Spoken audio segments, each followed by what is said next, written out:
It is the stage of pregnancy in which 3 primary germ layers are formed. Very good. Correct.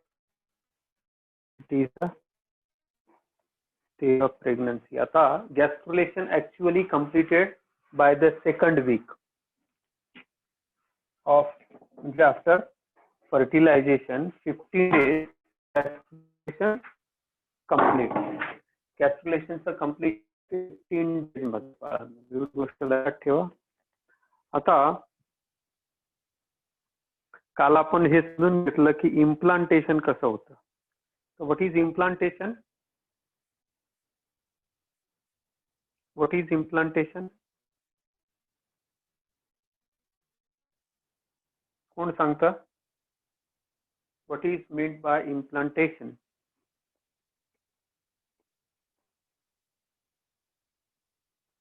समजलं असेल तर सांगा.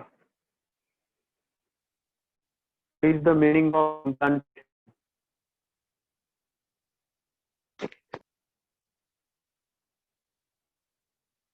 Embryo attached to the body.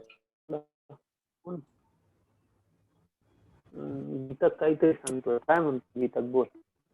What is implantation? The embedding of the blastocyst in the fundus of the fundus of the uterus. Not always the fundus. Not always the fundus. It is in the endometrial wall of the uterus. Endometrial wall of the uterus मध्ये किंवा endometrium मध्ये complete embedded किंवा embedded that is called as implantation. Complete embed होतो, that condition is called as implantation. आता implantation झालेलं आहे.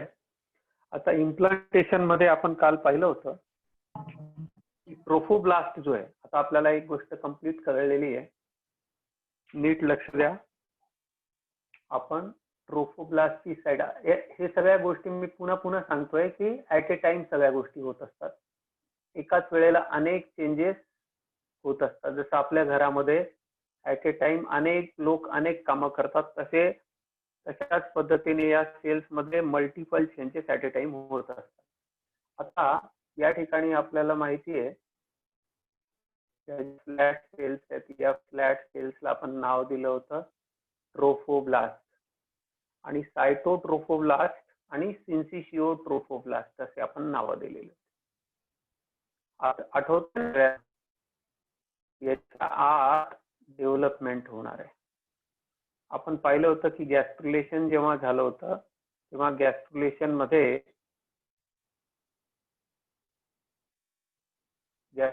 दिस is the सायटोट्रोफोब्लास्ट.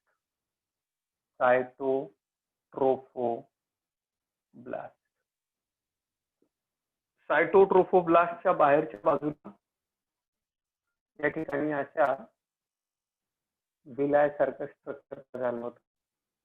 आता ज्या साईड स्ट्रक्चर ही साईड, आता ही साईड जी आहे ही एम्ब्रियोने बनवलेली साईड. नीट लक्ष द्या. थोडस एक कन्सेप्ट मी या ठिकाणी सांगतोय. आता हे फोल्ड दिसत आहे, these folds are nothing but the embryonic, काय म्हणतात त्याला, कोरियोनिक विलाय असा वर्ड आहे ना, कोरियोनिक विलाय. एम्ब्रियोची जी डेव्हलपमेंट होते बाळांनो, ती 4 गोष्टी होते completely, which we are going to see. तर त्यांना म्हणतो आपण एक्स्ट्रा एम्ब्रियोनिक मेम्ब्रेन्स. एक्स्ट्रा म्हणजे बाहेरचे. एम्ब्रियोच्या बाहेर जे मेम्ब्रेन्स असतात ज्याच्यामुळे एम्ब्रियोची डेव्हलपमेंट प्रॉपर होऊ शकते आणि एम्ब्रियोला नरिशमेंट मिळतं, एक्सक्रिशन साठी काम होतं त्याचं. त्याच्यानंतर त्याच्यामधल्या सेल्स फॉर्म होतात, त्याला प्रोटेक्ट केलं जातं. मदरच्या बॉडीमध्ये असं म्हणूया हॉर्मोनची लेवल प्रॉपरली मेंटेन केली जाते आणि जे एम्ब्रियोला आणि मदरच्या बॉडीला एका पार्टिशन मधून सेपरेट ठेवतं. हे असे 4 प्रकारचे मेम्ब्रेन, 4 प्रकारचे एक्स्ट्रा एम्ब्रियॉनिक मेम्ब्रेन्स हे प्रेझेंट असतात या डेव्हलपमेंटल स्टेजेस मध्ये. तर प्रेग्नन्सी मध्ये 4 प्रकारचे मेम्ब्रेन्स आपल्याला पाहायला मिळतात. त्यांना आपण क्रमाने नाव देऊया. सगळ्यात बाहेरचं असतं कोरियॉन, त्यानंतर असतं अम्नियॉन, त्यानंतर असतं अलॅन्टॉइड आणि योक सॅक.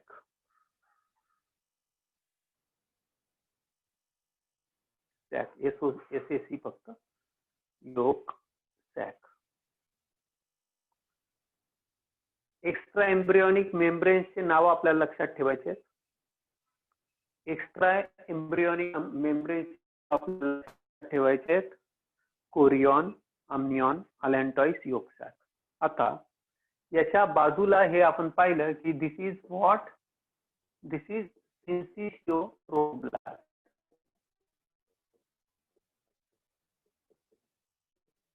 याच्यामध्ये खूप सारे न्यूक्लियस आहेत. आता या ज्या कोरियॉनिक विला आहेत बाळांनो, त्या कशात होती? युटेराइन लेट्स से की सपोज हा जो पार्ट आहे हा युटेरसचा पार्ट आहे. तर युटेरसच्या पार्ट मध्ये हे एम्बेड करतील, हे आत जाऊन शिरतील आणि ज्याला आपण म्हणतो इंटरडिजिटेशन करतील. महापुरुष येत आहेत.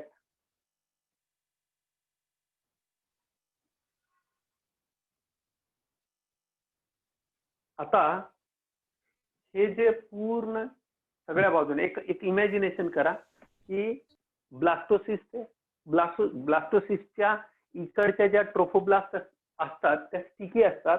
त्या स्टिकी ट्रोफोब्लास्टचं कंटिन्युअस डिव्हिजन होतं, फक्त न्यूक्लिअर डिव्हिजन होतं आणि तिथे एक असा टिश्यू डेव्हलप होतो किंवा एक अशा प्रकारचं स्ट्रक्चर डेव्हलप होतं की which will secrete some kind of enzymes which will dissolve the wall of endometrial lining.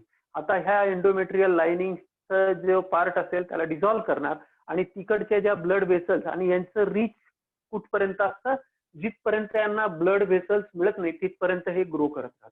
आता हे ग्रो केले, हे पूर्ण त्या वॉलला एम्बेड केले गेले.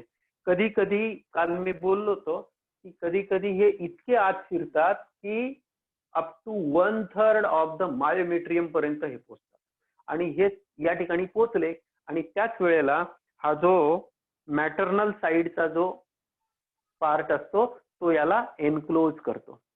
मॅटर्नल साइडचा जो पार्ट असतो तो याला एनक्लोज करतो आणि हा जो एनक्लोज्ड पार्ट आहे, आता हे जे आहे, हे जे स्ट्रक्चर आहे हे ग्रॅज्युअली हळूहळू अशा पद्धतीने इथे ग्रो करत राहील.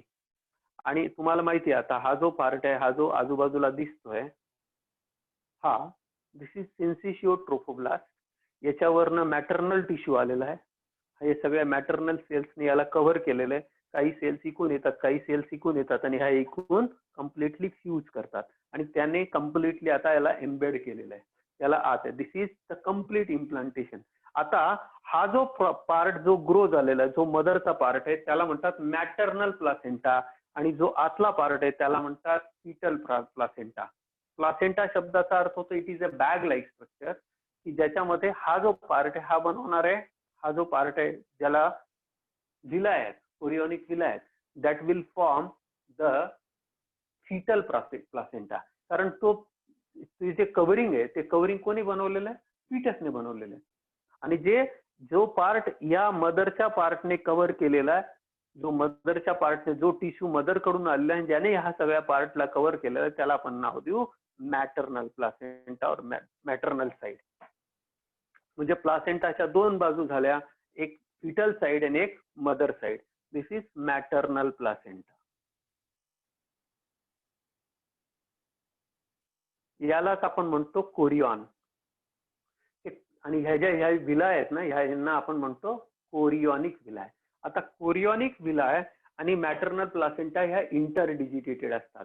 याचा फायदा काय होतो? याचा फायदा असा होतो याचा फायदा असा होतो की याला एक प्रकारचं प्रोटेक्शन मिळतं आणि याच्यातनं सगळं न्यूट्रिशन जे असतं ते डिराईव्ह करता येतं आणि विच कॅन बी सेंट. आता इथे ब्लड वेसल्स का नाहीयेत अजून, यांच्यामध्ये ब्लड वेसल्स का नाहीयेत, याचं कारण असं आहे बाळांनो की याच्यामधल्या डायरेक्टली न्यूट्रिशन इथून हे डिराईव्ह करतील आणि याच्यात डिफ्यूज करू शकतात, याच्या सगळ्या बाजूने डिफ्यूज करू शकतात, आतल्या बाजूने जाऊ शकतात. हे समजतंय का सगळ्यांना? नीट विचार करून सांगा मला, हे पटतंय का?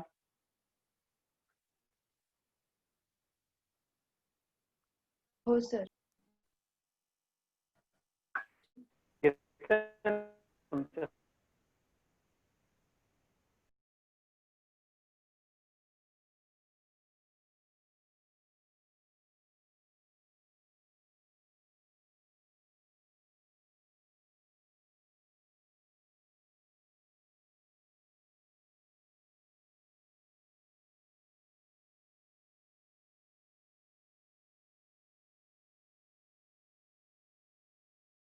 इथे इथे ब्लड वेसल्स असतात आणि एक गोष्ट लक्षात ठेवायची या ठिकाणी, एक गोष्ट ही लक्षात ठेवायची की मदरच्या बॉडी मधून आलेल्या जेवढ्या ब्लड वेसल्स असतात बाळांनो, मदरच्या बॉडी मधून आलेल्या जेवढ्या ब्लड वेसल्स असतात त्या कधीही डायरेक्टली बाळाच्या बॉडीमध्ये कधीही हे करत.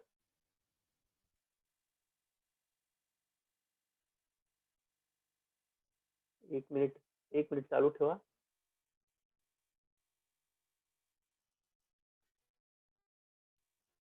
येतोय?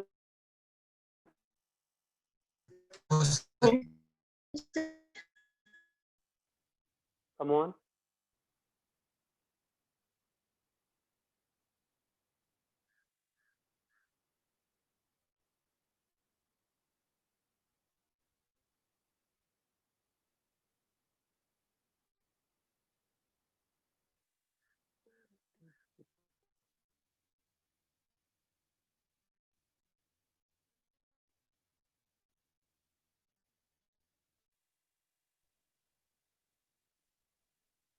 आता बघ, येतोय का आवाज? येतो का मुलांना? सांगा बरं मला. हो सर. कम ऑन, येतोय ना आवाज? बरं.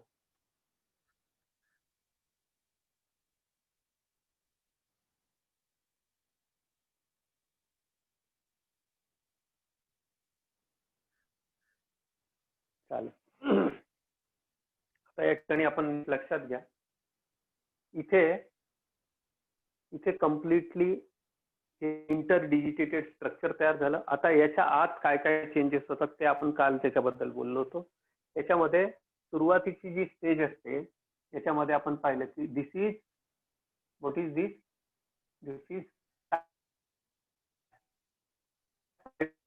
लास्ट मधले इथे आपण पाहतो की एम्ब्रियोनल नॉब किंवा सेल्स ऑफ द राउबर वगैरे वगैरे काल याची चर्चा केली होती. आता इकडे लक्ष देऊ. हा जो पार्ट आहे हा असा आपण काल शिकलो होतो, हा असा पार्ट आपण शिकलो होतो, तुम्हाला आठवत असेल. हा जो पार्ट आहे हा पार्ट भरपूर साऱ्या सेल्स होत्या. आता या सेल्स काय होतात बेसिकली, या सेल्स दोन मेन लेयर्स मध्ये अरेंज होतात. या ज्या सेल्स असतात या दोन मेन लेयर्स मध्ये अरेंज होतात आणि या ज्या सेल्स अरेंज होतात यांना आपण म्हणतो बाय लॅमिनार डिस्क किंवा एम्ब्रियोनल डिस्क असं म्हणतो. आता या ठिकाणी ज्या सेल्स असतील या अशा पद्धतीने अरेंज होतात. या ज्या असतात त्या वरच्या ज्या सेल्स असतात त्या कॉलमनार होतात त्या सगळ्या सेल्स, आणि इथल्या सेल्स ज्या असतात त्या फ्लॅट होतात. हे आपण काल चर्चा केलेली. आणि या ठिकाणी या दोन्ही सेल्स मध्ये एक गॅप तयार होतो. हा जो गॅप तयार होतो त्याला काल नाव सांगितलं, कोण सांगतं मला? Amniotic cavity. याला आपण नाव दिलं होतं amniotic कॅव्हिटी. आता या ठिकाणी काही सेल्स तयार होतात, या नवीन सेल्स तयार होतात आणि ज्या या ठिकाणी फ्लुइड भरून ठेवतात. इथं फ्लुइड सिक्रीट करतात आणि हे फ्लुइड भरलं जातं. या ठिकाणी जे फ्लुइड असेल that fluid is called as amniotic fluid. amniotic fluid या फ्लुइडला म्हणतो आपण amniotic fluid. आता हे जे amniotic fluid आहे बाळांनो, हे जे amniotic fluid आहे, हे amniotic fluid ज्या सेल्स तयार केलं या सेल्सला आपण म्हणतो amniogenic cells. amniogenic cells. आता amniogenic cells या दोन्ही सेल्सला आपण नाव दिलं होतं, आठवतं का? या दोन्ही प्रकारच्या सेलला आपण नाव दिलं होतं. काय नाव दिलं होतं? कोण सांगतं? दोन लेयर्स होते ना. Epiblast, hypoblast. This is epiblast cells and these are hypoblast cells. Hypoblast cells तुम्हाला माहिती आहे की इथे अशा ग्रो करत करत करत करत कम्प्लिटली या ग्रो होतात आणि ह्या काय बनवतात? एंडोडर्मचं फॉर्मेशन करतात. आपल्याला माहिती आहे प्रिमिटिव्ह एंडोडर्म फॉर्म होतात. आपण काल शिकलोय. या एपिब्लास्ट पासून एक्टोडर्म फॉर्म होतो आणि ह्या दोघांच्या नंतर इथे या दोन्ही सेल्स ज्या असतात या दोन्ही सेल्स मध्ये इथं गॅप तयार होतो. इथे गॅप तयार होतो. या सेल्स पुश करतात याला आणि ह्या सेल्स पुश केल्यानंतर या सेल्सनी पुश केल्यानंतर इथे दुसऱ्या प्रकारच्या सेल्स तयार होतात आणि ज्या सेल्समुळे मधला लेअर तयार होतो या लूजली अरेंज असतात.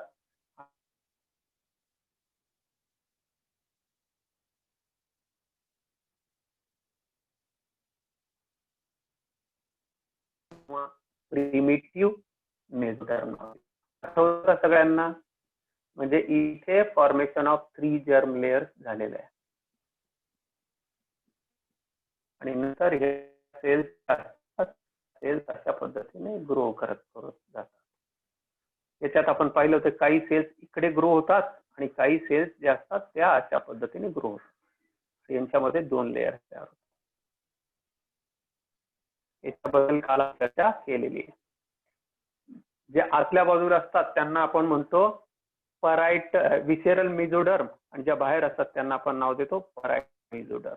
आठवतात तुम्हाला सगळ्यांना? सांगा. Yes, sir.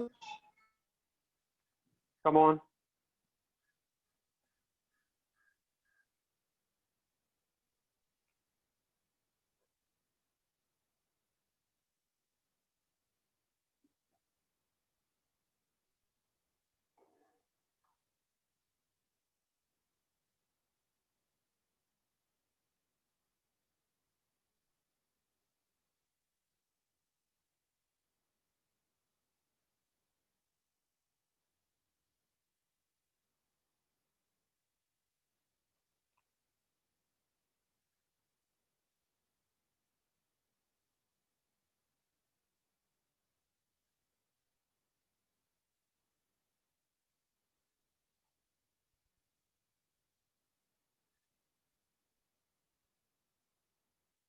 अनन्या शर्मा आता आलेली आहे.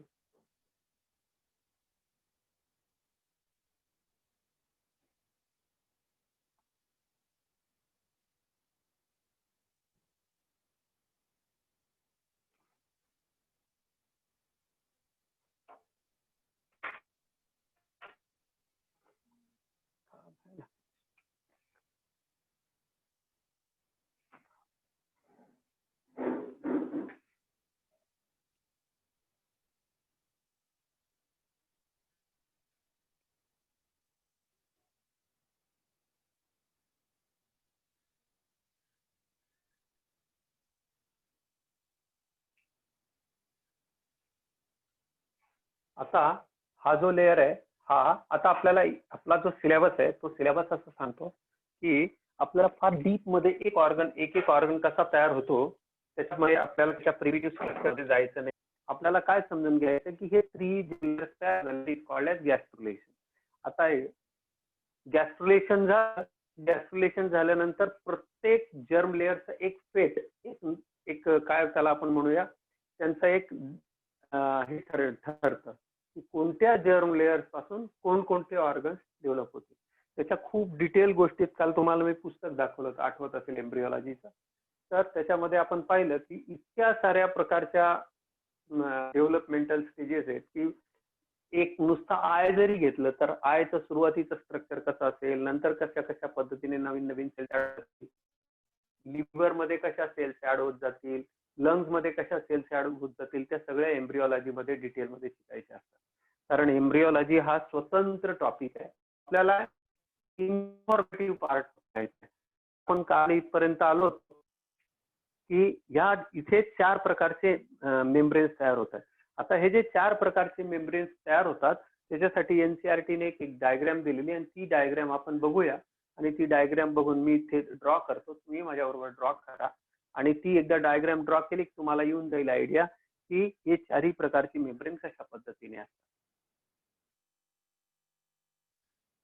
3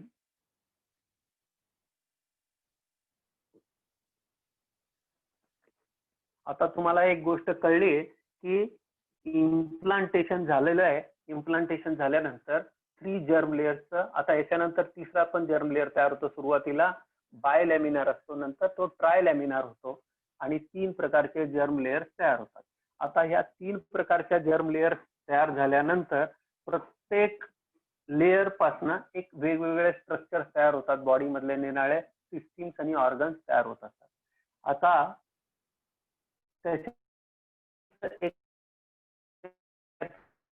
डायग्राम कशा पद्धतीने असेल समजून.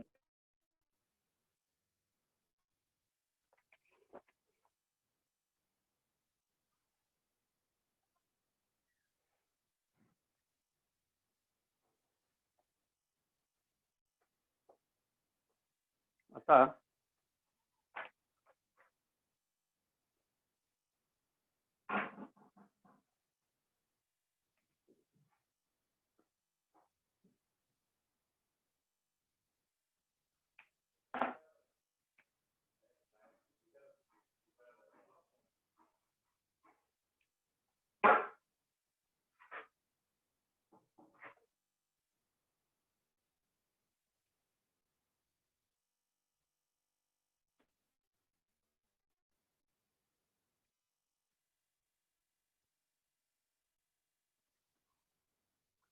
बघा,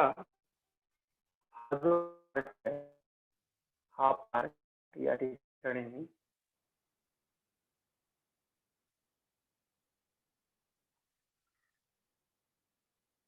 नीट लक्ष द्या.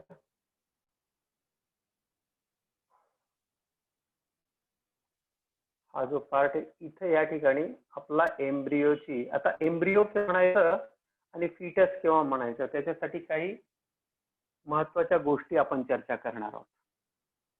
की एम्ब्रियो केव्हा म्हणायचं. 8 वीक पर्यंत स्ट्रक्चर असेल, 8 वीक पर्यंत एम्ब्रियो इथे लिहून ठेवतो. एम्ब्रियो कधी म्हणायचं.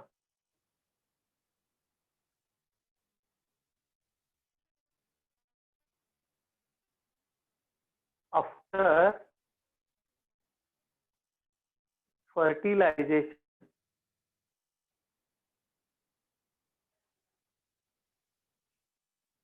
आफ्टर फर्टिलायझेशन फ्रॉम, आता आपल्याला माहिती आहे from blastula onward up to 8 weeks pregnancy, the developing structure is called embryo. Structure is called embryo. आता फीटस कधी म्हणायचं. Fetus 9th week, from 9th week to up to parturition म्हणूया. week up to onwards, 9th week पासून पुढे up to parturition. पार्च्युरिशनचा अर्थ होतो प्रसूती. प्रसूती होईपर्यंत जे स्ट्रक्चर असतं त्याला आपण म्हणतो फीटस. त्यामुळे आता आपल्याला कन्फ्युजन नाही ठेवायचं आहे की एम्ब्रियो केव्हा म्हणायचं आणि हे केव्हा म्हणायचं, फीटस केव्हा म्हणायचं. आता हे जे स्ट्रक्चर आहे या स्ट्रक्चर मध्ये इथे खूप साऱ्या इथे खूप साऱ्या ब्लड वेसल्स ज्या आहेत बाळांना, आपल्याला माहिती आहे की जनरली एम्ब्रिओ जो असतो, सॉरी ब्लास्टोसिस्ट जो असतो, तो या ठिकाणी अटॅच होत असतो इथे या पार्टला, आणि इथे खूप साऱ्या अशा ब्लड वेसल्स असतील.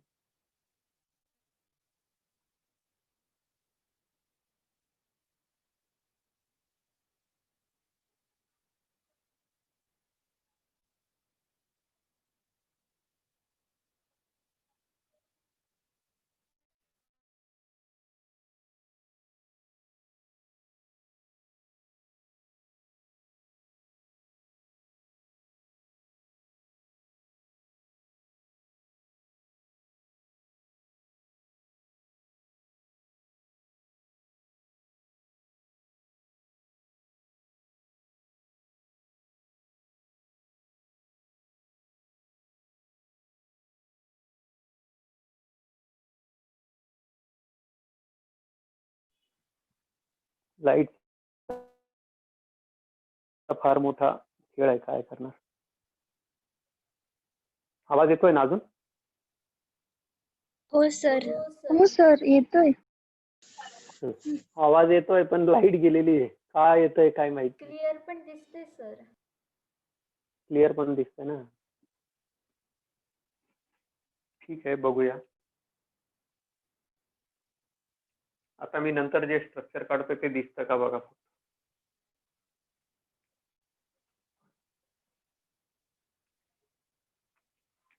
इथे एक मध्ये स्ट्रक्चर तयार होतं, इथून एक मध्ये स्ट्रक्चर तयार होतं. हा जो पार्ट आहे हा अशा पद्धतीने तयार होतो. इकडे तुम्ही समजून घ्या की ब्लड वेसल्स आहेत. या ब्लड वेसलच्या आत पूर्ण असं स्ट्रक्चर तयार होत आहे.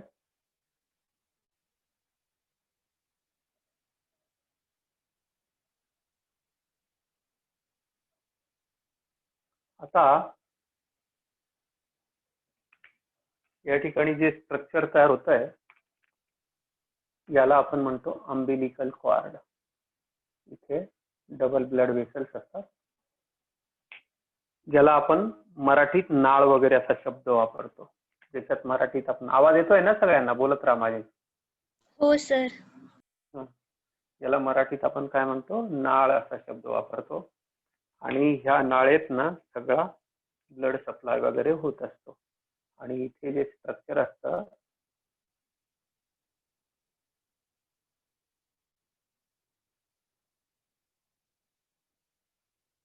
आणि याच्यामध्ये जे फ्लुइड भरलेलं असतं, दिस इज अमनिओटिक फ्लुइड.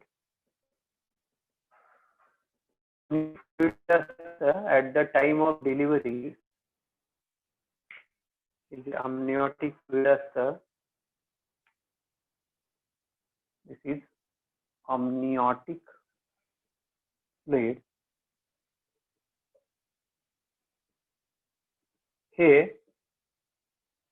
ज्या वेळेला पूर्ण प्रेग्नन्सी होते, पूर्ण त्यावेळेला टोटल हे पूर्ण, इकडे लक्ष द्या, टोटल इथून ते पूर्ण हा जो पूर्ण पार्ट असतो, हा पूर्ण पार्ट कव्हर केलेला असतो, हा पूर्ण पार्ट कव्हर केलेला असतो असा. आणि बाळाचं डोकं या ठिकाणी येतं, या ठिकाणी बाळाचं डोकं येतं. आणि ही पूर्ण बॉडी जी असते बाळाची, इमॅजिन करा. हे बघा, मी रफ डायग्रामने दाखवण्याचा प्रयत्न करतो. हे जे आहे त्याचे पाय आहेत, समजा त्याचे पाय असतील, इथे बाळाचे पाय असतील आणि अशा पद्धतीने होऊन जातं. तर आता आपल्याला काय, आपण अर्ली स्टेज बघतोय, एकदम अर्ली स्टेज बघतोय. म्हणजे इट इज अबाउट, तुम्ही असं म्हणू शकता की 8th वीकच्या आसपासचा हा एम्ब्रिओ आहे. आता याच्या आजूबाजूला काय दिसत, दिस इज अमनिओटिक कार्ड. आता आपण पाहिले होते ना 4 एक्स्ट्रा एम्ब्रिओनल म्हणून. जो बाहेरच्या बाजूला हा जो आहे, जो रेड मी दाखवलाय, आजूबाजूला काय म्हणतात, कोरियॉन. त्याच्यानंतर तो अमनिऑन, म्हणजे ज्याच्या फ्लुइड आहे. अमनी ही जी नाळ आहे, ज्या नाळेच्या भोवती याला म्हणतात अलॅन्टॉइड. अलॅन्टॉइड. आणि इथून एक जे असतं, हे जे स्ट्रक्चर बाळांनो या ठिकाणी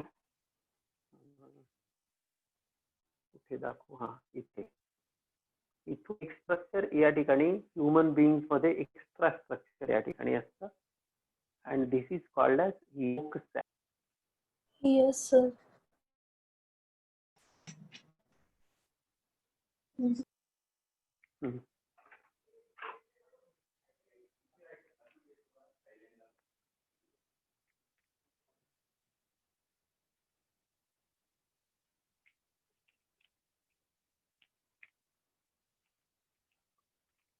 आता Blur हे जे दिसतंय, स्ट्रक्चर sir. तुम्हाला हा येईल. आता हे जे स्ट्रक्चर आहे या ठिकाणी हे जे योक सॅक आहे, आधी याच्या आधी नंतर हा पार्ट इथे डेव्हलप होतो. This is again another sac. एक एक्स्ट्रा एम्ब्रियोनिक मेम्ब्रेन ह्या साईडला एक असतं, त्याच्या अपोजिटला एक असतं. This is allantois. This allantois नाव forms this structure umbilical cord. हा जो पूर्ण पार्ट आहे इथे ॲलेंटॉइस डेव्हलप होतं. आता याच्या आत आपण पाहिलं होतं की अम्नियॉन कुठे तयार झालं होतं, आठवतं का तुम्हाला?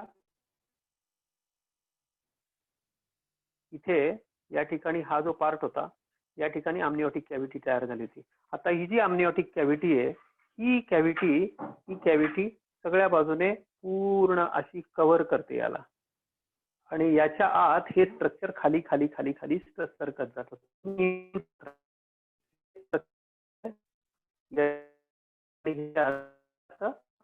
पद्धतीने तयार होईल. दिस इज कोरियॉन, दिस इज अम्नियॉन. हा जो पार्ट आहे इथे हे सुरुवातीला असं असतं, नंतर हे पुढे येऊन याच्यामध्ये मर्ज होऊन जातं. दिस पार्ट इज बिकम्स नाउ ॲलेंटॉइस. आणि इकून एक जी असते ह्युमन बिंग्स मध्ये योक सॅक जी असते ही प्रिमिटिव्ह टाईपची असते, नीट डेव्हलप झालेली आहे. कारण योकचं काही काम नाही, डायरेक्टली न्यूट्रिशन जे असतं ह्या डेव्हलपिंग एम्ब्रियोला न्यूट्रिशन आईकडनं मिळत असतं.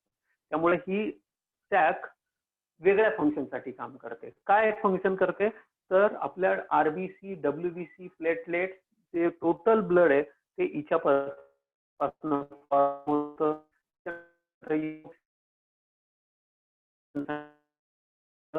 एम्ब्रियोनिक जर्म सेल्स जे असतात, जर्म नंतर या इथून ट्रान्सफर केले जातात. दिस इज योक.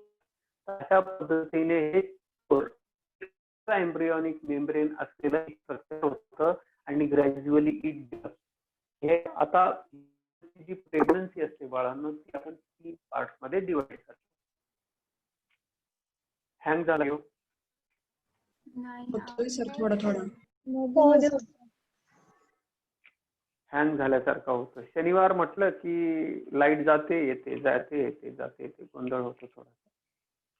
इथून पुढे माझा असा विचार आहे, काल मी टेस्ट टाकलेली आहे ना, आता इथून पुढे काय करत जाऊ आपण, टेस्टचं वगैरे जे प्लॅनिंग आहे ते शनिवारी करून घेतो. तुम्हाला काय वाटतं? हो, sir. हो सर. म्हणजे शनिवारी आपला वाटल्यास ना रविवारी लेक्चर घ्यायचं, पण शनिवारी हे करायचं, टेस्ट वगैरे घेऊन टेन्शन नाही राहणार आपल्याला. आता हे लक्षात येत आहे का? सगळ्यात बाजूबाजूला काय कोरियॉनिक व्हिलाय ज्याच्यामध्ये असतात त्याला आपण म्हणतो कोरियॉन.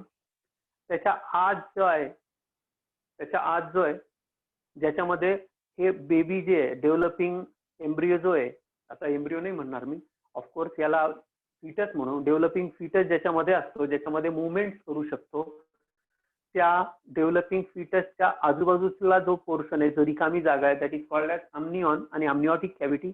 आणि ज्याच्याशी ह्या फिटसचं कनेक्शन आहे, या कोरियॉनिक विलायशी किंवा कोरियॉनशी कनेक्शन आहे, त्या कनेक्टिंग पोर्शनला आपण म्हणतो अम्बिलिकल कॉर्ड.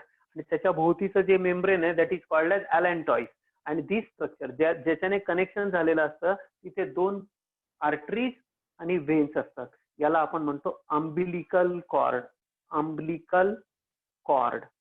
कॉर्ड शब्दाचा अर्थ होतो दोरी किंवा जोडणारं स्ट्रक्चर.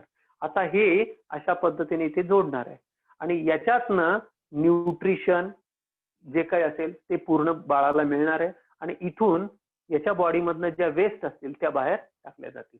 म्हणजे this is the ultimate connection. आणि हे कशाशी कनेक्ट आहे? This whole structure is called as placenta.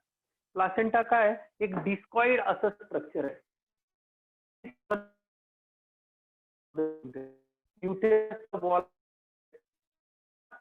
प्लासेंटाचे extra membranes असतात आणि ते जे मेम्ब्रेन्स आहेत त्याच्यातला आउटर मोस्ट मेम्ब्रेन जे असेल दॅट विल बी कोरियॉन आणि हे कोरियॉनिक व्हिला याला सगळ्या बाजूने अटॅच असतील. याच्यातनं न्यूट्रिशन डिराईव्ह केलं जाईल आणि ते याच्यात बाळाला दिलं जाईल, डेव्हलपिंग एम्ब्रिओला दिलं जाईल, फिटसला दिलं जाईल आणि याच्या आजूबाजूचं जे स्ट्रक्चर आहे ते सपोर्टिंग. आता इथे एवढं मोठं फ्लुइड अक्युम्युलेट करण्याचं कारण काय होतं, ज्याच्यामुळे प्रेग्नन्सीची साईज खूप मोठी होते, युटेरसची साईज पण खूप मोठी होते. याचं कारण असं आहे, कधी कधी आई पडते, ज्या आईच्या गर्भामध्ये हे बाळ आहे त्याला धक्के बसतात, तिला प्रवास करायचा असतो, तिला कामं करायची असतात, त्यावेळेला कुठेतरी धक्का लागू शकतो, अबॉर्ट होऊ शकतो. हे व्हायला नको, बाळापर्यंत कुठली इंजुरी जायला नको, म्हणून याचा अमनिओटिक फ्लुइडचा आणि अमनिओटिक सॅक रोल आहे, अमनिओटिक कॅव्हिटीचा रोल आहे. आता हे जे कोरियॉनिक व्हिला आहेत किंवा हे जे कोरियॉन आहे याचा उपयोग कशासाठी किंवा प्लासेंटा कशासाठी? प्लासेंटा काय करतं, placenta is actually the barrier between developing fetus and mother. याच्यामुळे काय होतं, याचा फायदा असा होतो की मदरला जर एखादं इन्फेक्शन झालं तरी ते that bacteria cannot enter in the body of fetus. विचार करा की काही सर्टन व्हायरसेस सोडले, HIV वगैरे सारखे, तर ते जर सोडून दिले तर फार कमी बॅक्टेरिया वगैरे हे प्लासेंटल मेम्ब्रेन क्रॉस करू शकतात. प्लासेंटा बाळाला, त्याच्यामुळेच तुम्हाला सांगतो आईचा ब्लड ग्रुप वेगळा आणि बाळाचा ब्लड ग्रुप वेगळा ठेवता येतो. बाळाचे हॉर्मोन्स आईच्या याच्यात एंट्री करू शकतात, आईचे काही ठराविक पदार्थच बाळाकडे येऊ शकतात. आणि याचा तिसरा फायदा असा आहे की आईचं ब्लड प्रेशर आणि बाळाचं ब्लड प्रेशर याच्यामध्ये डिफरन्स जो आहे तो मेंटेन केला जातो. नाही तर आईचं जे ब्लड प्रेशर असतं ते ब्लड प्रेशर खूप हायर साईडला असतं, बाळाचं ब्लड प्रेशर जे असतं ते खूप कमी असतं. It can damage it's early heart, एकदम सुरुवातीचं जे हार्ट आहे ते डॅमेज करू शकलं असतं. तर त्यामुळे ब्लड प्रेशर मेंटेन केलं जातं, दोघांचे ब्लड ग्रुप्स वेगळे ठेवले जातात, त्याच्यानंतर इन्फेक्शन पासून प्रिव्हेंट केलं जातं, टेम्परेचर फ्लक्च्युएशन पासून, समजा आईला जोरात ताप वगैरे आला तर त्याच्यापासून प्रोटेक्ट केलं जातं.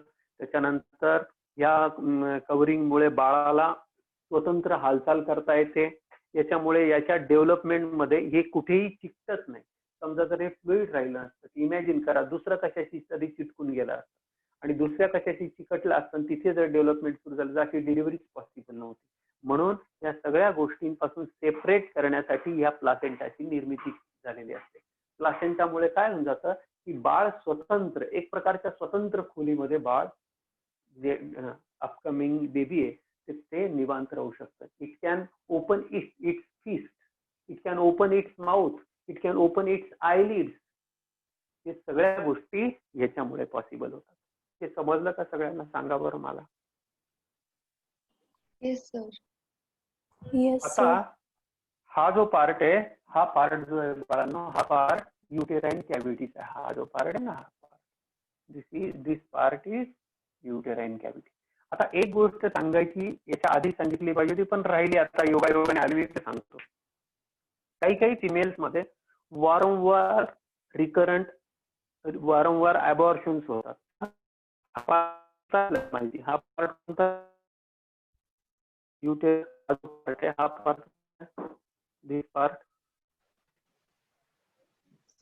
काय असतं? Very good, cervix. आता सर्विक्स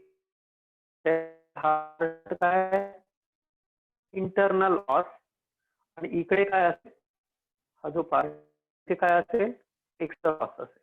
बरोबर, दिस इज एक्सटर्नल ओपन. बरोबर. आता जो ऑस पार्ट आहे त्या ठिकाणी बेटा एक स्फिंक्टर मसल असतात तिथे. ते जे muscle one of the toughest muscle बॉडीचे मानले जातात. हे जे muscle, Yes, sir. Yes, sir. Hello, Yes, sir. तर इट इज, या ठिकाणी जे स्फिंक्टर असतात, या ठिकाणी जे स्फिंक्टर असतात हे स्ट्रॉंगेस्ट स्फिंक्टर असतात बाळांना, एकदम मजबूत असतात. आणि जर समजा ज्या याचा वीक, हा जो पार्ट वीक होतो, या वीक झालेल्या पार्टला मग डॉक्टर लोक सुचरिंग करतात. मग अशा फिमेल्सला काय आपण ऐकतो की त्यांना टाके देऊन दिलेले आहेत. काय म्हणतात त्यांना? की त्यांना टाके दिलेले आहेत, जेणेकरून आणि त्यांना बेड रेस्ट सांगितलेले. शी कॅनॉट मूव्ह. कारण अबॉर्ट होण्याचे चान्सेस जास्त असतात. आपण पाहिलंय की जसजसं ग्रोथ होते ह्या फिटसची जसची ग्रोथ होते तसं वेट वाढतं. वेट वाढल्यानंतर इथून निष्ठून अबॉर्शन होण्याचे चान्सेस खूप जास्त असतात. असं व्हायला नको म्हणून या ठिकाणी इथे स्फिंक्टर बनवलेला आहे. Cervical sphincter is one of the toughest sphincter, और आपण स्ट्रेंथन वाईज जर विचार केला तर it is the strongest sphincter found in uterus. तर हा पार्ट आपल्याला लक्षात ठेवायचा आहे. आता जी युटेराइन कॅव्हिटी आहे याची जसजशी डेव्हलपमेंट होईल तसं इट विल बी ऑक्युपाइड आणि इट विल बी स्ट्रेच. हा जो पार्ट असतो असा स्ट्रेच होतो. तर ह्या स्ट्रेच झालेल्या पार्ट मध्ये पूर्ण जिथे जिथे अजून ब्लड वेसल्स नाही तयार झालेला हा पूर्ण पार्ट ऑक्युपाय करतो ही जागा. आणि जसं जसं वय वाढतं बाळाचं तसं तसे सगळे स्ट्रक्चर्स. आणि तुम्हाला काल मी एक गोष्ट बोललो होतो, जर तुम्हाला आठवत असेल तर, काल मी एक गोष्ट अशी बोललो होतो की by the end of 12th week, by the end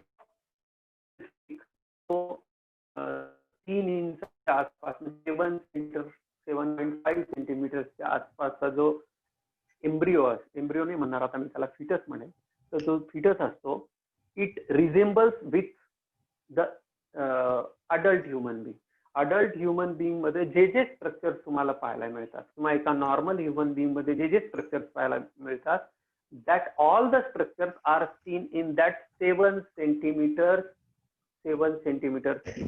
लक्षात येत आहे का तुमच्या? म्हणजे एवढासा फिटस असेल, त्याच्यामध्ये तुम्हाला डोकं दिसेल, त्याच्यामध्ये डोळे दिसतील, त्याच्यामध्ये इयर पिना दिसतील, त्याच्यामध्ये दोन्ही हात दिसतील, दोन्ही पाय दिसतील. हे सगळे स्ट्रक्चर्स फॉर्म होतात. एवढंच नाही तर हे छोटस बाळ ज्याचा एवढासा हात असेल त्या हाताचे पंजे उघडू शकतो. It can open its fist, it can open its mouth. येतंय का सगळ्यांच्या लक्षात? Come on. Yes, sir. म्हणजे 12 पहिल्या आता प्रेग्नन्सीला आपण काय करतो बाळांना? आता हे डायग्राम ती ज्यांच्याकडे एनसीईआरटीचं बुक असेल त्यांनी प्रॉपरली ड्रॉ करून घ्या. माझ्याकडे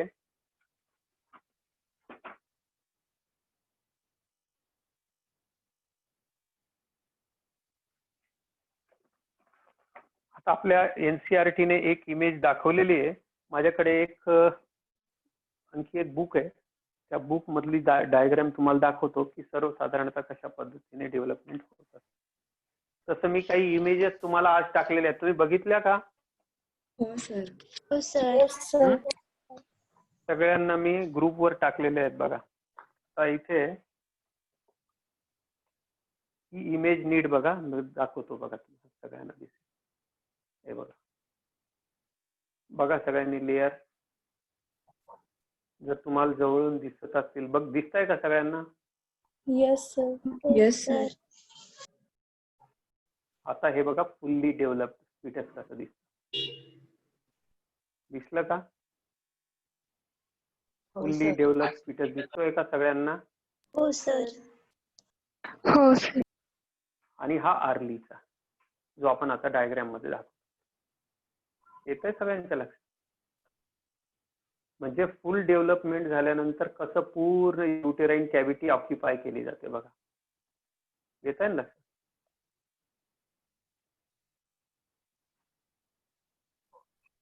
ठीक आहे. तुम्हाला ज्यांना पाहिजे असतील त्यांनी स्क्रीनशॉट घेतला तरी चालेल, मी प्रॉपर धरून ठेवतो, काही प्रॉब्लेम नाही.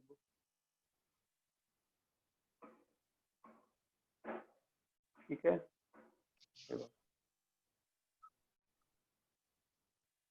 Taken sir.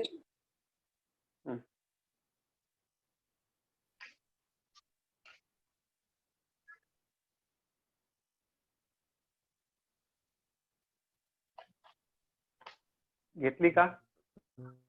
हो सर, घेतली. ठीक. आता तुम्हाला आयडिया आली की कशा पद्धतीने आतली डेव्हलपमेंट होणार आहे. आता होतं काय, तुम्हाला हे सांगायचं आहे की एम्ब्रिओलॉजीच्या बुक मध्ये असं काय वेगळं दिलेलं आहे की जे आपल्याला माहित नाहीये. एम्ब्रिओलॉजीच्या बुक मध्ये असं काय वेगळं दिलेलं आहे जे आपण आपल्याला सिलेबस मध्ये नाही.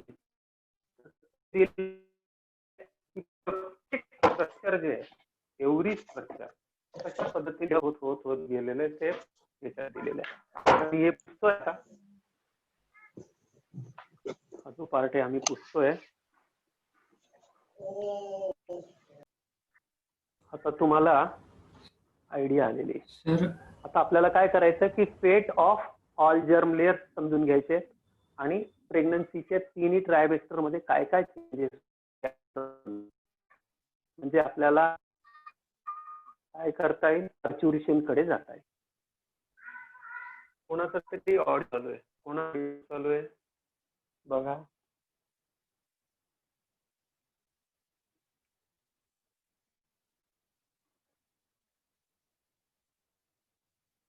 आता आपल्या बुक मध्ये जे दिलेलं आहे, आपल्या बुक मध्ये जे दिलेलं आहे त्याच्यात काय तुम्हाला क्वेश्चन्स येऊ शकतात ते तुम्हाला. पहिली गोष्ट क्वेश्चन येऊ शकतो की व्हॉट आर द फेट ऑफ, कम्प्लीट फुल लेंथचा जर क्वेश्चन आला तर विचारलं जाऊ शकतं डिस्क्राईब द फेट ऑफ ऑल जर्म लेअर्स. आता जर्म लेअर्स आपल्याला एकदम फिक्स माहिती, गॅस्ट्रुलेशन नंतर एक्टोडर्म, मिझोडर्म आणि एंडोडर्म या तिन्ही प्रकारच्या जर्म लेअर्स पासून कोणकोणते स्ट्रक्चर्स डिराईव्ह केले जाते, कोणकोणते स्ट्रक्चर्स तयार होतील ते आपल्याला सगळ्यांना माहिती पाहिजे. त्याच्यामध्ये मेजर एक गोष्ट सांगतो, एक मेजर गोष्ट लक्षात ठेवण्यासारखी काय आहे, पूर्ण बॉडीचं जे एक्सटर्नल कव्हरिंग आहे, बॉडीचं आपल्या बॉडीचं जे एक्सटर्नल कव्हरिंग आहे इन्क्लुडिंग नेल्स अँड हेअर, ते सगळे पार्ट नर्वस सिस्टीम हे कोण बनवत असतात, एक्टोडर्म पासून बनतात. बरोबर. मसल्स आणि डर्मिस, दिस इज एपिडर्मिस. एपिडर्मिसच्या खालचा जो लेअर आहे त्याला काय म्हणणार, एपिडर्मिसच्या खालचा लेअर डर्मिस. बरोबर. डर्मिस आणि त्याच्यानंतर जे बाकीचे स्ट्रक्चर्स असतील, कनेक्टिव्ह टिश्यूज असतील, एरिओलार कनेक्टिव्ह टिश्यू आणि दुसरा कोणता कनेक्टिव्ह टिश्यू असतो, कमॉन बोला पटकन.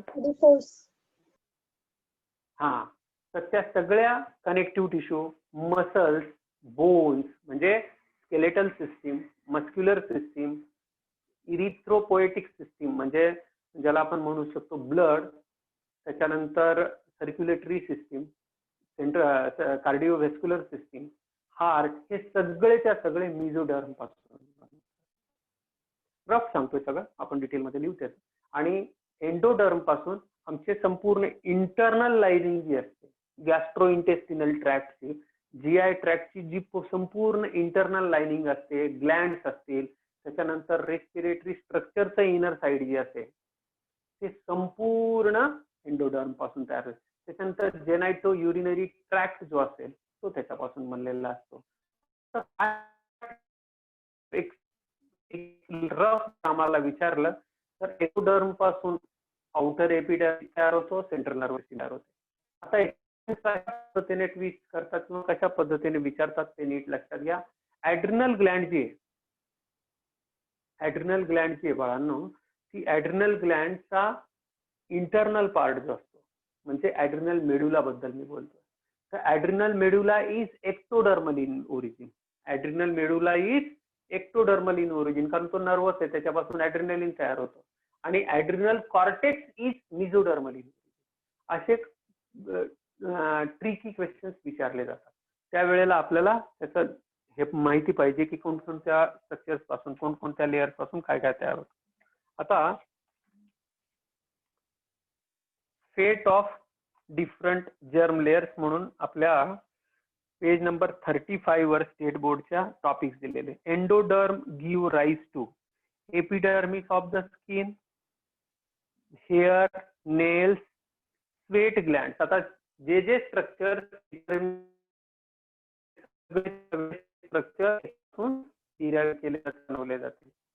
त्याच्यानंतर मेमरी ग्लँड आपल्या इथे आपण आता पार्च्युरेशन नंतर ते मी शिकवणार होतो तुम्हाला ह्युमन ब्रेस्टचं. तर ब्रेस्ट मध्ये जे मिल्क सिक्रिटिंग ग्लँड्स असतात, लक्षात ठेवा मिल्क सिक्रिटिंग ज्या ग्लँड्स असतात त्या ऍक्च्युअली ओरिजिनेट स्वेट ग्लँड पासून झालेल्या असतात, म्हणून mammary gland is also a ectodermal in origin. त्याच्यानंतर लॅक्रिमल ग्लँड, डोळ्यातल्या अश्रुग्रंथी, सिबॅशियस ग्लँड ज्या स्किन मध्ये असतात, सिबम बनवतात, cornea ectodermal in origin, lens, retina, conjunctiva, nasal epithelium नाकातला बाहेरचा भाग, इनॅमल जो पांढरे दातांचा जो पांढरा भाग असतो हा part, that is ectodermal in origin. Internal and external ear, internal ear आणि एक्सटर्नल इयर हा सुद्धा एक्टोडर्मल इन ओरिजिन असतो. त्याच्यानंतर foregut, hind gut, adrenal medulla, anterior and posterior pituitary. त्याच्यानंतर pineal gland, entire nervous system हा संपूर्ण part एक्टोडर्मने बनलेला असतो. मिझोडर्मने all types of muscles except जिथं वर्ड आलेला आहे that can be a question. इथं लिहून ठेवा, iris muscle and ciliary muscle of the eye हे एक्टोडर्मल इन ओरिजिन असतात. Connective tissues, dermis of the skin, adrenal cortex, heart, blood vessels, lymphatic vessels, middle ear, dentine of the teeth म्हणजे याच्या वरचा लगेच जो हे आहे इनॅमलच्या खालचा जो लेअर असतो त्याला आपण म्हणतो डेंटिन. तर तो युरिनरी अँड रिप्रोडक्टिव्ह डक्ट, जिथे जिथे मसल्सचा पार्ट येतो बाळांना, जिथे जिथे स्मूथ मसल्स इन्व्हॉल्व्ह होतील किंवा स्केलेटल मसल्स इन्व्हॉल्व्ह होतील त्या सगळे पार्ट्स मध्ये मिझोडर्मचा रोल असतो. Kidney, sclera and choroid of the I, choroid आपल्याला माहिती आहे. त्याच्यानंतर endoderm develops into epithelium of the midgut आणि गॅस्ट्रोइंटेस्टिनल सगळ्या ग्लँड ज्या असतात त्या, आता मी तुम्हाला सांगितलं की एकदम सेंट्रल जो पार्ट असेल तो जो पार्ट आहे तो काय बनवणार आहे, गॅस्ट्रोइंटेस्टिनल ट्रॅक्टचा किंवा रेस्पिरेटरी ट्रॅक्टचा जो इंटरनल पार्ट, इंटरनल जिथे तो म्युकस यूज होतो त्याला एंडोडर्म नसतं.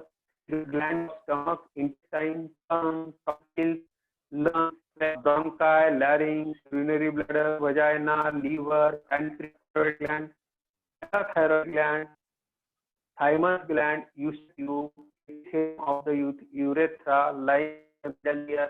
आता याची लिस्ट न संपते, खूप मोठी लिस्ट.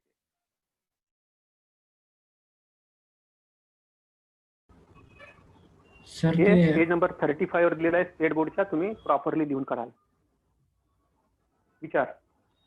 ते अँटेरियर पिट्युटरी जी आहे ती एंडोडर्म मध्ये का नाही आहे? कारण तिथं पाउच ऑफ रॅटकेस पाउच बनून जाते ना वरती, मग तिथं ते गॅस्ट्रो इंटेस्टिनल मध्येच जायला पाहिजे. तिथं चुकलेलं दिसतं मला, ते चुकीचं वाटतं. कारण अँटेरियर पिच्युटरी जी आहे तिचं ओरिजिन तर काही नर्वस ओरिजिन नाहीये, हे मी तुम्हाला शिकवलेलं आहे. Posterior pituitary it is nervous in origin. तर तिथे बहुतेक चेंज करायची गरज आहे, दॅट इज एक्टोडर्मल पाहिजे ती. पोस्टेरियर पिच्युटरी एक्टोडर्मल आणि अँटेरियर पिच्युटरी एंडोडर्मल असेल. एकदा ते चेक करून मी तुम्हाला सांगतो काही चेंज आहे का त्याच्यात. पण मी जे सांगतोय मोस्ट प्रोबेबली तेच आहे. आता प्रेग्नन्सीचा जो पार्ट आहे तो आपण 3 पार्ट मध्ये प्रेग्नन्सीला डिवाइड करतो. नॉर्मल प्रेग्नन्सी जो असते, प्रेग्नन्सीचे एक्सपेक्टेड डेट ऑफ डिलिव्हरी कशी काढायची ते सांगतो. नॉर्मल प्रेग्नन्सी, नॉर्मल जी प्रेग्नन्सी असते बाळांनो ती आपण फॉर आवर इज, आपल्याला सोपं जावं, आपल्याला स्टडीसाठी सोपं जावं, therefore we divide it into 3 trimester. Pregnancy is divided into 3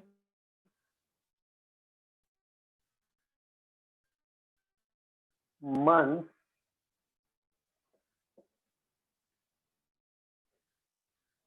sets of 3 months called trimester. त्याला आपण काय म्हणतो, ट्रायमेस्टर. आता fertilization to 12 weeks या पिरियडला आपण म्हणतो फर्स्ट ट्रायमेस्टर. ट्रायमेस्टर शब्दाचा अर्थ होतो मराठीत त्रैमासिक. 3 महिन्यांमध्ये काय काय डेव्हलपमेंट झालेली ती. दुसरा जो पार्ट आहे that is called as second trimester. This is second trimester. आपल्या बुक मध्ये जे दिलंय ते ऍज इट इज फॉलो आपण करणार आहोत.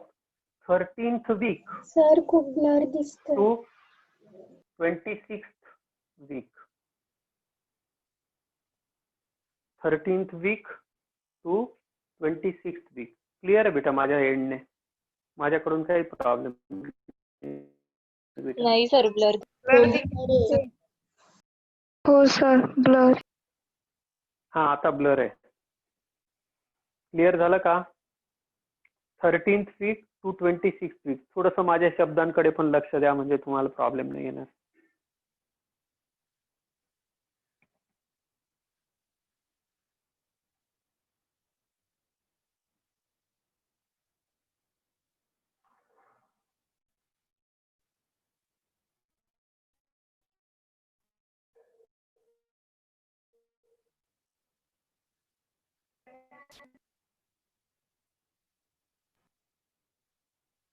त्रास होतो तुम्हाला लक्षात आलेलं आहे?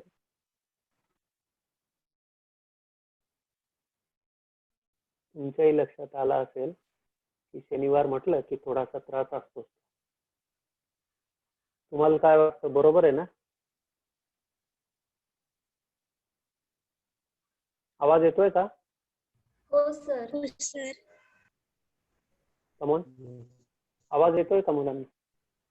Yes sir. थर्ड वीक जो असेल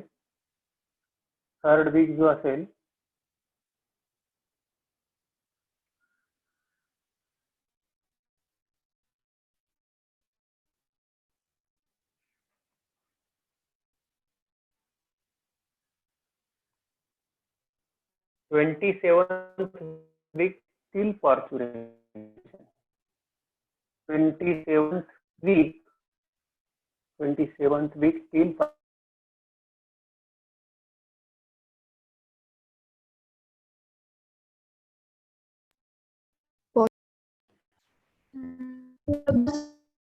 येस सर. हो ना.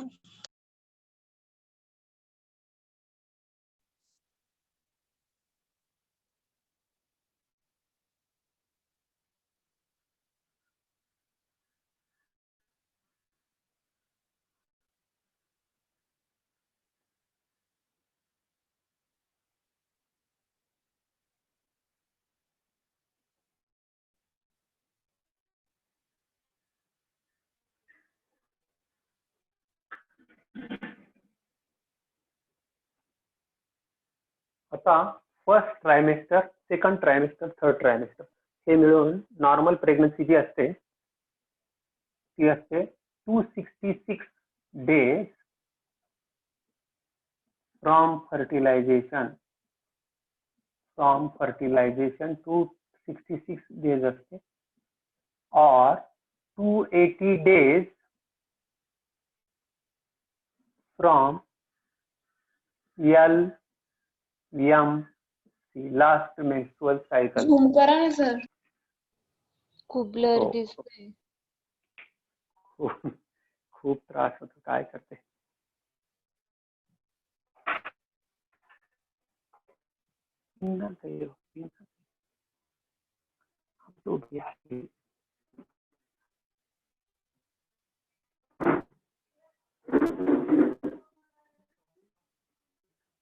बैठा नहीं.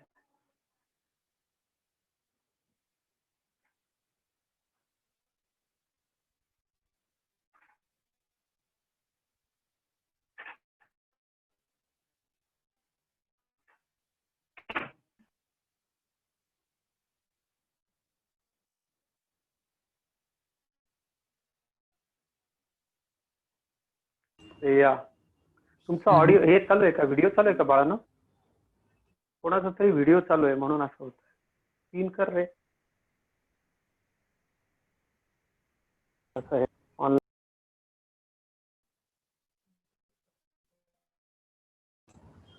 सर हा प्रेग्नन्सीचा टॉपिक नेक्स्ट लेक्चरला कंटिन्यू करायचा का? असं मला वाटतंय. फार डिस्टर्बन्स आहे ना. हो सर. हो सर, मग ते एक काम करा, आपण थांबून जाऊ, काही प्रॉब्लेम नाही. एक काम करा, पुढच्या वेळेला टॉपिक कंटिन्यू करू. तसंही 1 ला 5 मिनिटच कमी आहे, तर एक काम करू, पुढच्या लेक्चरला सर. कंटिन्यू करू. आणि तुम्हाला मी जे टॉपिक दिलेले आहेत ते तयार करून ठेवा, MCQ टेस्ट साठी तयार. ठीक आहे, चालेल. सर LMC चा फुल फॉर्म सांगून द्या ना. Last menstrual cycle. Last menstrual cycle, first day of last menstrual cycle. इथं लिहून ठेवा, first day of last menstrual cycle. जर तुम्हाला लास्ट मेन्स्ट्रुअल डेचा माहिती असेल तर you can simply calculate by adding 280 days. 280 days तिथून पुढे ऍड केलं तर तुम्हाला काय मिळते, एक्सपेक्टेड डेट ऑफ डिलिव्हरी, ज्याला आपण EDD म्हणतो. काय म्हणतो, एक्सपेक्टेड डेट ऑफ डिलिव्हरी. कळलं का सगळ्यांना?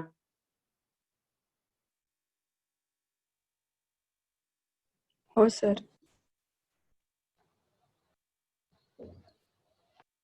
तुम्हाला बोर्ड काहीच दिसत नाहीये का? दिसतोय दिसतोय. सर, फक्त झूम करा. हा, आता झूम केलं बघा. आता झाला झूम? हो सर.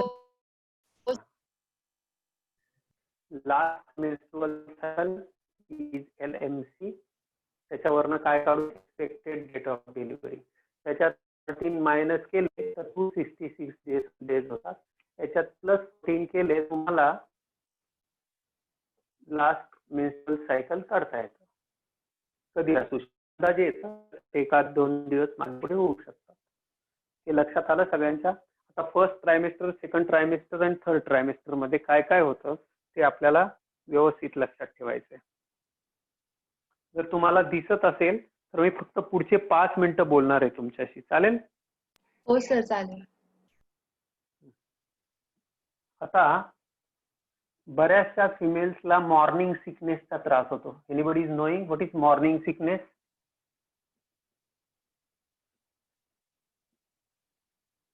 कोणाला माहिती आहे मॉर्निंग सिकनेस काय प्रकार असतो? लिहून ठेवा. मॉर्निंग सिकनेस विचारला जाऊ शकतो एकदम. लिहून ठेवा, मॉर्निंग सिकनेस. जनरली सिनेमाने हा पार्ट आपल्याला एकदम चांगल्या पद्धतीने शिकवलेला आहे. Morning sickness. सकाळी सकाळी एक ती हिरोईन जी असते ती उठते आणि उलट्या करायला लागते. सकाळी सकाळी ती हिरोईन उठते आणि उलट्या करायला लागते. That is called as morning sickness. मॉर्निंगला फिमेल्सला उलट्या होतात. That is morning sickness. It is nausea. Nausea म्हणजे मळमळ. नॉशिया अँड ओबेटिंग इन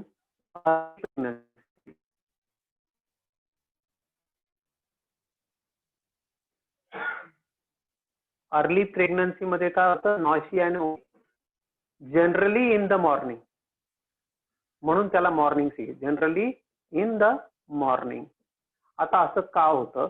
आणि दुसरी एक गोष्ट आपल्याला एक सिनेमाने आणखी एक गोष्ट शिकवलेली आहे. काय शिकवलेली आहे? की ज्या फिमेल्स असतात त्या आंबट काहीतरी खायला लागतात. आठवतं का सगळ्यांना? त्यावेळेलाच नेमकं आंबट खाण्याची इच्छा का होते? तर त्याचं रिझन आहे बेटा, unexpected rise. Unexpected rise in the level of progesterone. प्रोजेस्टेरॉनची लेवल खूप जास्त हाय झाल्यामुळे काय होतं की टेस्ट प्रेफरन्सेस चेंज होतात. Taste preferences get change.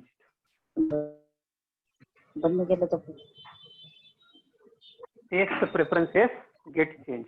टेस्टचे जे प्रेफरन्सेस असतात ते चेंज होतात. असं नाही की सगळ्या महिला चिंच खायला लागतील, कच्च्या कैऱ्या खायला लागतील, असं नाहीये. पण टेस्ट प्रेफरन्सेस, काही माती पण खातात. काही फिमेल जे असतात ज्या गोष्टींबद्दल अत्यंतिक तिटकारा होता त्या खायला लागतात. म्हणजे एखादी गोष्ट बिलकुल आवडत नव्हती ती खायला लागली, असं टेस्ट चेंज होते. आता दुसरी एक गोष्ट अशी आहे की ह्या नॉसिया आणि ओमिटिंगला एक एक त्याचं कारण सांगतो तुम्हाला की जर नॉसिया ओमिटिंग पहिल्या 3 महिन्यात झालं नाही तर होईल काय की आता नॉर्मल तुम्ही ज्या मुली आहात सगळ्या प्रेग्नन्सीच्या आधी जसं तुम्ही आरामशीर लाईफ एन्जॉय करू शकता, काय पाहिजे ते खाऊ शकता. पण इमॅजिन करा की असंच जर तुमचं लाईफ कंटिन्यू राहिलं आफ्टर प्रेग्नन्सी किंवा ड्युरिंग प्रेग्नन्सी तर काय होईल की त्याच्यामुळे चान्सेस ऑफ इन्फेक्शन आणि पहिल्या 3 महिन्यामध्ये सगळ्यात जास्त चान्सेस असतात ॲबॉर्शन. तर हे जे हे व्हायला नको म्हणून नेचरने काय केलंय की हाय लेवल ऑफ प्रोजेस्टेरॉन ठेवल्यामुळे एक नॉश फिलिंग ते नॉशियामुळे काय होतं की काही गोष्टी खाऊ शकतात, खूप अथरबथर खाऊ शकता, खूप जास्त तुम्ही खाऊ शकता आणि नॉन हायजेनिक फूड तुम्ही खा. त्यामुळे काय होतं की येऊ घातलेलं बाळ आहे that developing fetus can remain safe आणि इट कॅन बी. आता सुरुवातीच्या काळामध्ये पहिले जे 3 फर्स्ट ट्रायमेस्टर असतं, पहिलं ट्रायमेस्टर असतं त्यामध्ये सगळ्यात मेन काम जर होत असेल दॅट इज ऑर्गॅनोजेनेसिस. काय होतं बाळांनो? ऑर्गॅनोजेनेसिस होत असतं. हे जे ऑर्गॅनोजेनेसिस होतं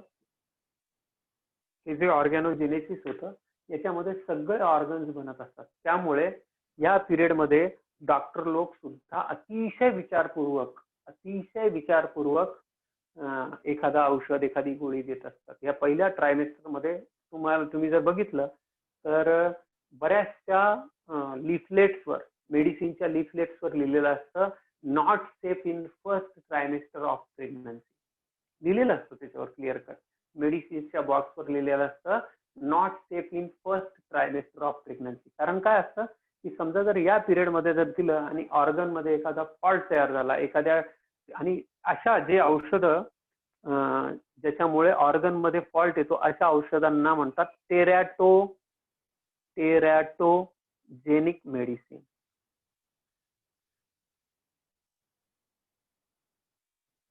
म्हणजे ज्याच्यामुळे टेरॅटोजेनिक इफेक्ट म्हणजे बाळावर विपरीत परिणाम होतो असे टेरॅटोजेनिक मेडिसिन जे असतात ते अवॉइड केले जातात. दुसरी गोष्ट ऑर्गॅनोजेनेसिसच्या वेळेला हे मेडिसिन जसे अवॉइड केले जातात तसंच या नॉशिया आणि ओमिटिंगचा दुसरा एक अर्थ असा आहे, दुसरा एक मिनिंग असा आहे की त्यावेळेला काही अशा गोष्टी पण खाल्ल्या जाऊ शकतात की ज्या खायला नको, ज्या टेरॅटोजेनिक परिणाम दाखवू शकतात. म्हणून नेचरने मदरने देवांनी म्हणूया की ज्यांनी ती अशी व्यवस्था करून ठेवली की तुम्हाला मळमळ झाली पाहिजे, तुम्हाला अतिशय काळजीपूर्वक आणि नेमका खाता आलं पाहिजे. म्हणून हे सगळं इव्होल्युशनच्या पॅटर्न मध्ये ते डेव्हलप होत आलेले या सगळ्या गोष्टी फिजिओलॉजिकली मॅनेज केल्या गेलेल्या. हे समजलं का सगळ्यांना? कमॉन. आता दुसरी एक गोष्ट तुम्हाला सांगतो की ज्या बाळाच्या मुठी ज्या असतात त्या प्रेग्नन्सीच्या पूर्ण पिरियड मध्ये ओपन करू शकतो. ती फिस्ट म्हणजे मूठ ओपन करू शकतो आणि क्लोज करू शकतो. बाळ तोंड उघडू शकतो, बंद करू शकतो. तसं या तोंडाची उघडझाप जी आहे याच्या मागे एक इव्होल्युशनरी रिझन आहे आणि ही जी मूठ बंद करून ठेवतो तर त्याच्या मागे पण एक काय म्हणू त्याला इव्होल्युशनरी रिझन आहे. जनरली दॅट बेबी बंद आपण म्हणतो ना कधी कधी गाणं लागतं बघा की बंद मुठ्ठी लेकर आया था. तर बंद मुठ्ठी एक हिंदी मध्ये एक आणखी गाणं आहे नन्हे मुन्ने बच्चे तेरी में क्या. तर मुठ्ठी बंद काय येतं की आपले जे पूर्वज आहेत, आपले जे अँसेस्टर्स आहेत, हे अँसेस्टर्स झाडावर राहणारे आर्बोरियल होते. कसे होते बाळांना? आर्बोरियल. हे आर्बोरियल आहेत. तुम्ही बघा मंकीज वगैरे जे असतात ते झाडावर, एप्स मंकीज हे जे असतात हे झाडावर ह्या फांदीवरनं त्या फांदीवर, त्या फांदीवरनं त्या फांदीवर उड्या मारत असतात. ते काय करतात त्यांना धरून ठेवायची सवय. धरलं की सेफ वाटतं. ती जी सेफनेसची जी फिलिंग आहे ती तिथून आलेली आहे, म्हणून ह्या हाताच्या मुठी बंद असतात. आणि याच्यामुळे काय होतात, तिथे फोल्ड तयार होतात, ज्यांना आपण हातावरच्या रेषा दाखवतो ना आपण, माझ्या तकदीरमध्ये काय, माझ्या नशिबात काय, तर त्या ऍक्च्युअली त्यांना ह्याच्यामध्ये ऍस्ट्रॉलॉजीमध्ये काही व्हॅल्यू असेल, पण बायोलॉजी किंवा इव्होल्युशनरी पॉईंट ऑफ व्ह्यू ने ह्या ज्या असतात त्यांना आपण फोल्ड्स म्हणतो. हे फोल्ड्स झाल्यामुळे, तेव्हापासून फोल्ड्स तयार झालेत, मूठ बंद राहिल्यामुळे, त्यामुळे हे या ठिकाणी रेषा तयार झालेल्या आहेत असं बायोलॉजीचं म्हणणं आहे. तर त्याच्यामुळे आपल्याला सेफ वाटावं, त्या जन्माला येऊ घातलेल्या बाळाला सेफ वाटावं, म्हणून या सतत मुठी बंद असतात. आणि दुसरी गोष्ट सवय, की त्याचे पॅरेंट जे होते त्या सगळ्यांनी झाडांना किंवा फांद्यांना पकडून ठेवलेलं आहे. येत आहे तुमच्या सगळ्यांच्या लक्षात?